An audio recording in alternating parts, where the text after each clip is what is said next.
everyone.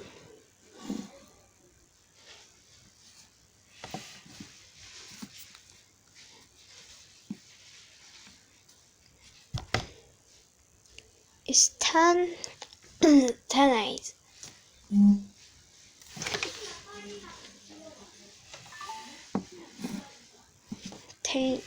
10:08, and I will read a book.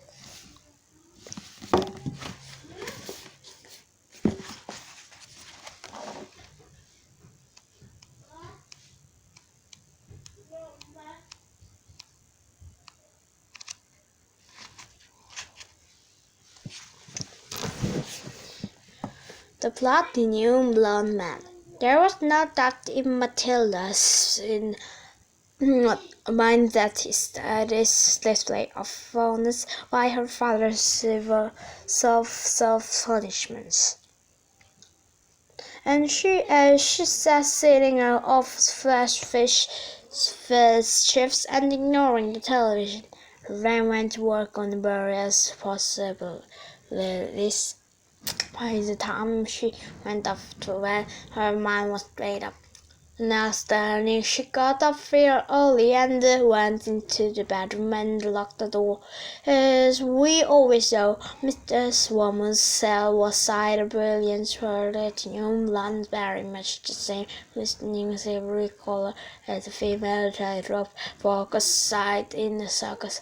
The big sound of the sun twice a year at the hairdresser's.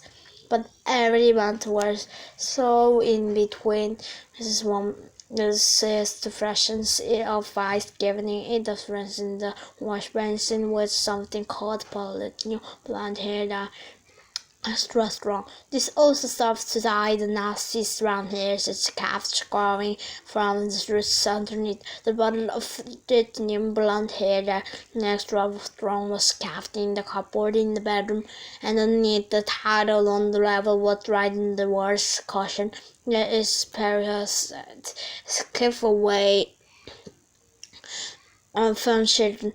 Matilda had read it many times with fascination. Matilda's father had a fine coat of black hair which folded in the middle, and of which she was so exceedingly proud. Good strong hair, he was fond of saying, means there's good strong brain underneath, like Shakespeare's. Matilda had once said to him. Like who? Shakespeare's daddy. What is brain? Barry daddy.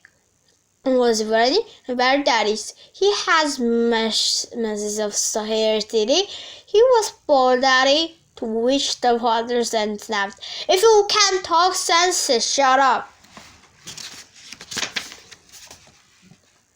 Anyway, Mr. Wommels kept his hair looking bright and strong, or so he does by rubbing into his every morning archcard. This office though she called on father's hair so thick. Above of this belly purple blush always stood.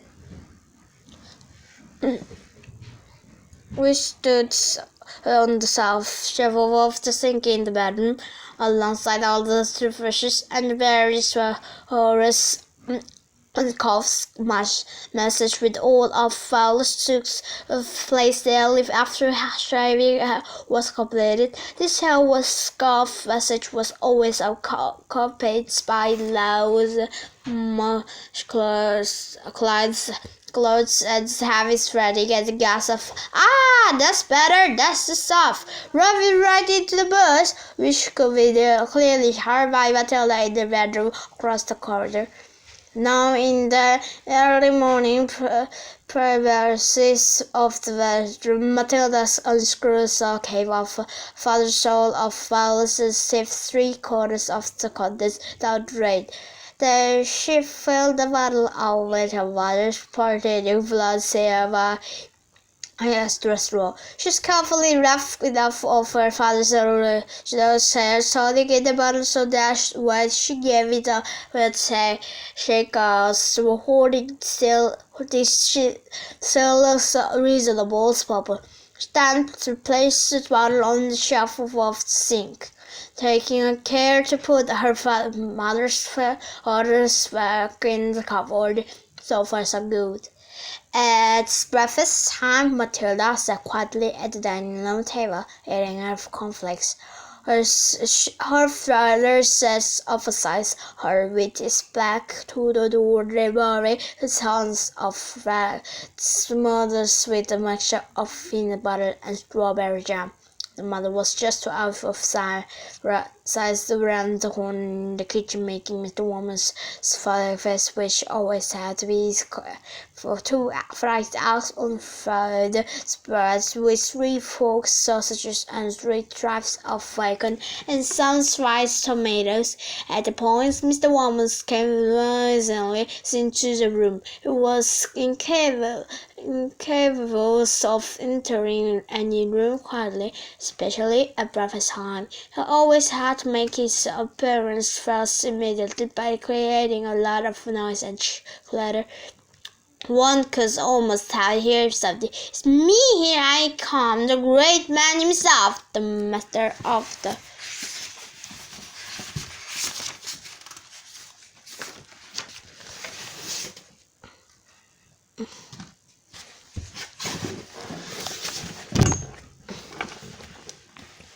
house, the one who makes it possible for all the rest of you to live so well. Notice me won't pay your respects.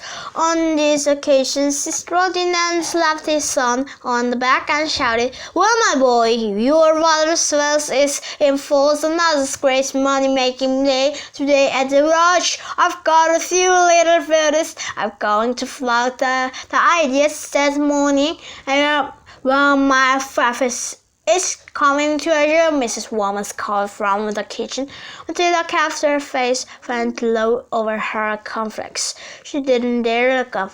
In the first place, she wasn't as sure what she was going to see, and secondly, if she see what she was going to see, she wouldn't trust herself to care for straight face.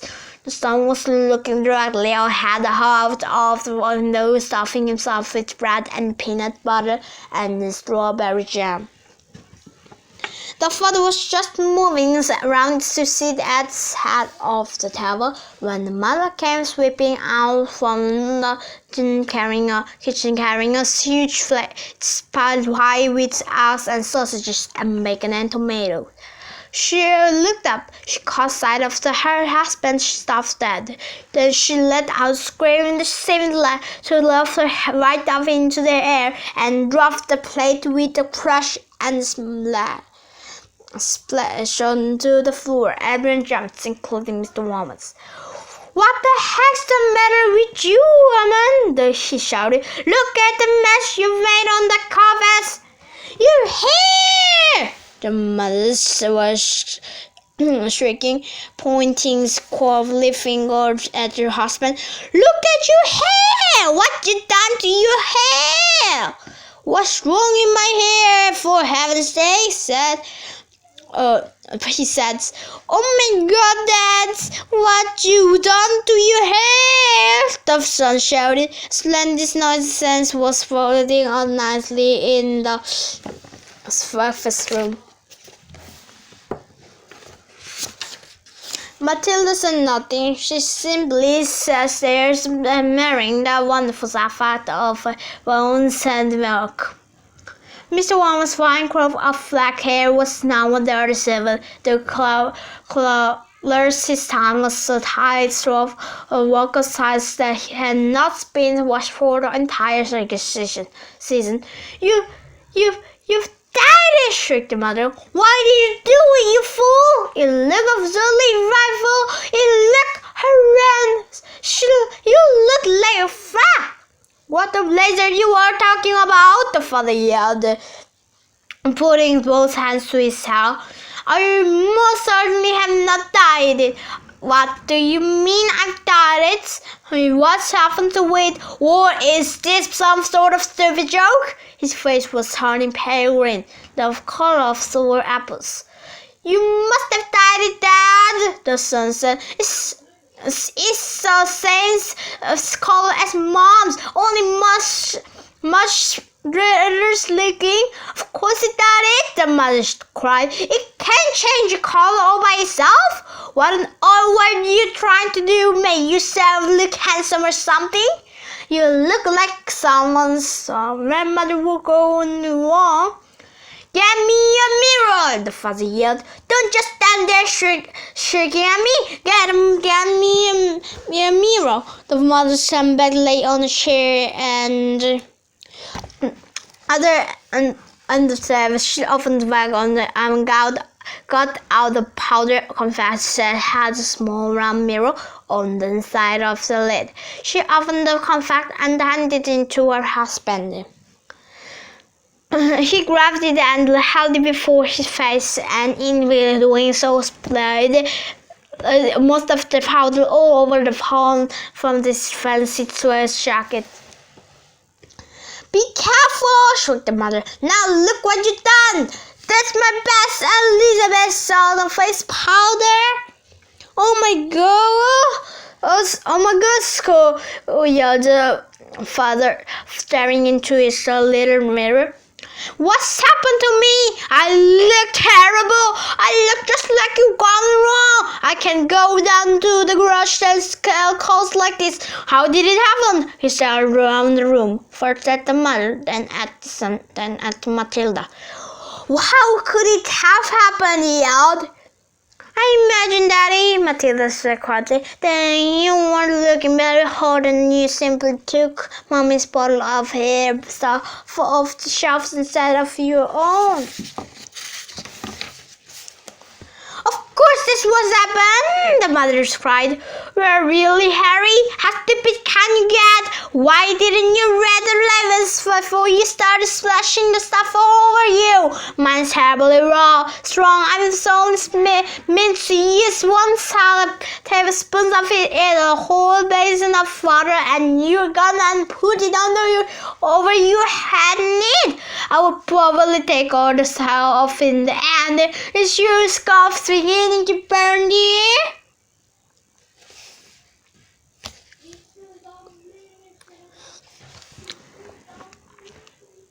So you mean I'm going to lose all my hair? The husband yelled. I think you will, the mother said.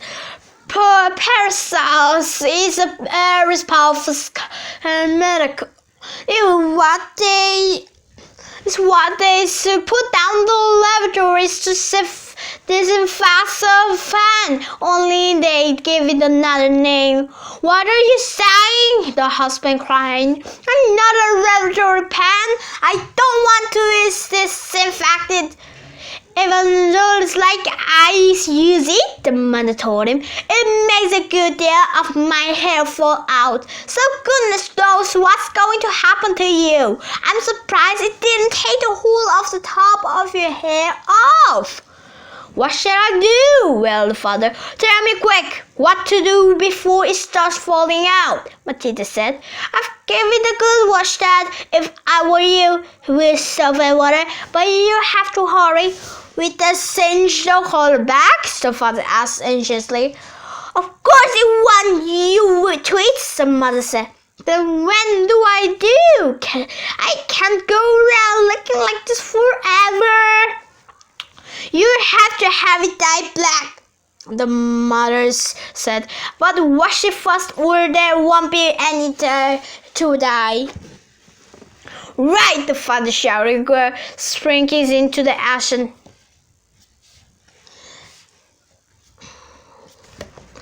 This ring into the action. Get me an appointment with your hand. Hers rested this inside of for a hair dyeing job. Tell them it's an emergency. They get to put someone else off their list. I'm going upstairs to wash it now.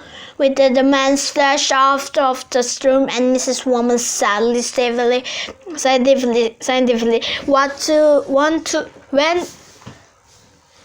to the telephone to call the beauty parlor. It does some pretty silly things now and again, doesn't he, Mommy? Matilda said. The mother leans over on the phone said, I'm afraid men are not always quite as clever as they think they are. You will learn that when you get a bit older, my girl.